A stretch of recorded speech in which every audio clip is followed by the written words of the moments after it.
My name is Gerri. I asked Trustee Stanton to distribute some information. Don't worry, I don't plan on going through all of this. I just want to tell you what's there. And before I get started, I want to say thank you. I recognize that all of you volunteer a tremendous amount of time and put forth a great amount of effort. And you need to make difficult decisions at times, and that's not always easy. So as you're looking at this, please just take it as some concerns from the public, being me. I'm an educator, and there's a lot going on in education right now that causes me great concern. So I'm just going to kind of run through this as quick as I can so you can get through the rest of your meeting. I don't expect a response at this time, but maybe you could let me know when and where I could get the information. So request number 1, to facilitate the democratic process. Sorry, I'm out of breath. I was running to get here. I'm requesting that the placement and duration of public comment is specifically stated on the agenda, just to make it a little easier so people know how much time they have. Request number 2, I'm requesting that expense reports for board reimbursements, including receipts, are posted and made publicly available in a timely manner prior to trustee board meetings at which they're to be approved. This kind of ties into some of my bigger concerns with where we are in the state and local governments. Request number 3, I'm requesting that monthly reports are posted and made available to the public, identifying lobbying activities with expense reports, including receipts. Lobbyist reports are required by Springfield, so they should already be prepared. On going to page 2 and 3, I'm just going to kind of tell you what's there, and hopefully when you have some time you might be able to just take a look at it. I've got some concerns regarding the naming rights, specifically Baxter. I did a little research on this company, and I was very disturbed by what I found. Some of their, well, for example, on page 4, Baxter controversies, they, 1975, they were involved in a hepatitis B outbreak, 1983, prison plasma collection, and you can read more what these incidents entailed. But if you even just at first glance, I tried to highlight things to make it a little easier to follow, they don't look real reputable, and I'm not sure that this is a company that you really want affiliation with. Moving on, request 4, I'm requesting the issue of naming rights as they pertain to Baxter International be brought back to the Board of Trustees for a vote, and that this agreement be terminated due to adverse circumstances. The board should exercise due diligence by thoroughly investigating the background of this company and by presenting this information and allowing for public comment prior to the vote. Page 6.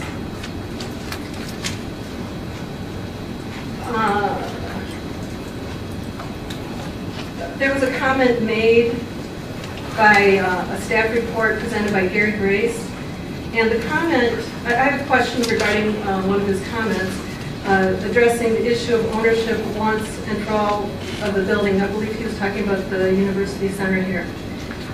We understand that the building and the equipment that amassed over the last 15 years will revert to the college, and we don't want that to slip away to somebody else. So my question is who that somebody else would be and why.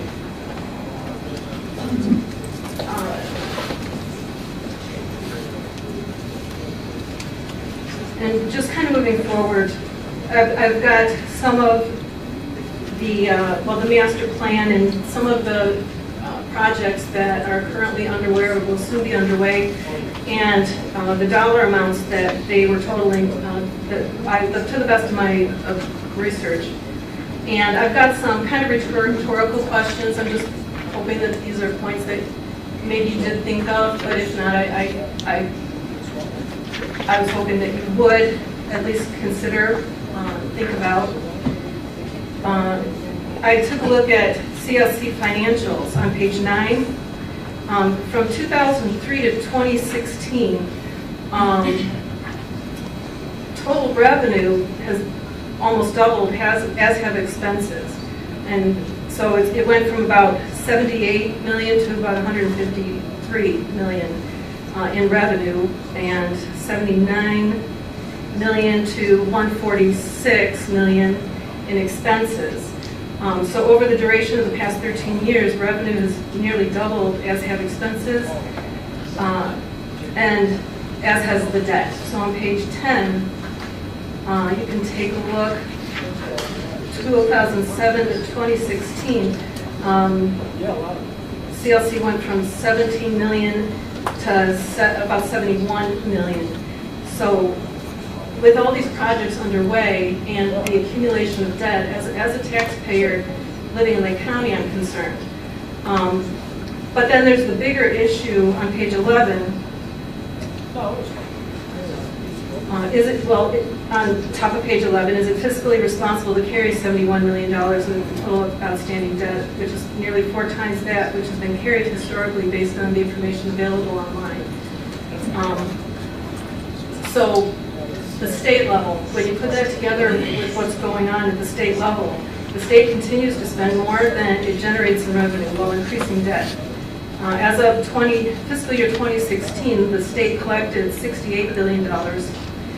They spent $73 billion, and they increased their debt to about $174 billion. Most of that is pension from the 5 state pension systems. And if you take a look at page 12, this is what I find extraordinarily alarming. If you take a look at 2015, 2016, we were at 109 and about 116 billion. And if you take a look to the left, they were only scheduled to be at about 5 billion.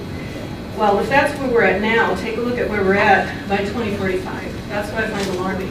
We've not even hit the beginning of this upslope. So I don't see much money coming from the state, and in fact, I see things being driven down to the local level. Can we summarize a little more, because we do have to move on here. I understand. This isn't sustainable. There was a $7 billion increase. So at this rate, we'd be looking at an additional $2,003 billion over the current $116 billion. And as an educator at the local level, my own district went from 9 million to 57 million in employer contributions. So request number 5, I'm requesting the board only approve construction consisting exclusively of essential maintenance projects, and that the board prioritize repayment of debt and hiring of FTEs over adjunct staff until a point in time that investing in facility expansion is financially reasonable and feasible. Request 6, I'm requesting comparisons, minimum 3, with summaries and explanations including information pertaining to number of employees, employee pay, cost of products, services, retained profit by company, and etc. are posted and made publicly available 3 weeks prior to a vote for approval at board trustee meetings.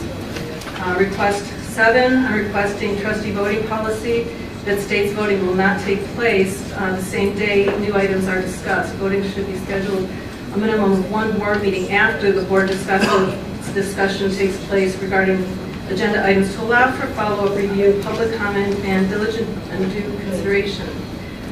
Request 8, I'm requesting that the board cite the statutes authorizing the treasurer to make budget transfers as recommended on June 27, 2017, the monthly financial report. And I've cited some statutes there that caused me to question the transfers. And my last question is from this today's agenda. There was a lot of expense paid for flood damage, and I'm just curious as to whether or not the flood damage would be covered by insurance. And that's it. Thank you for your time. Thank you. Thank you.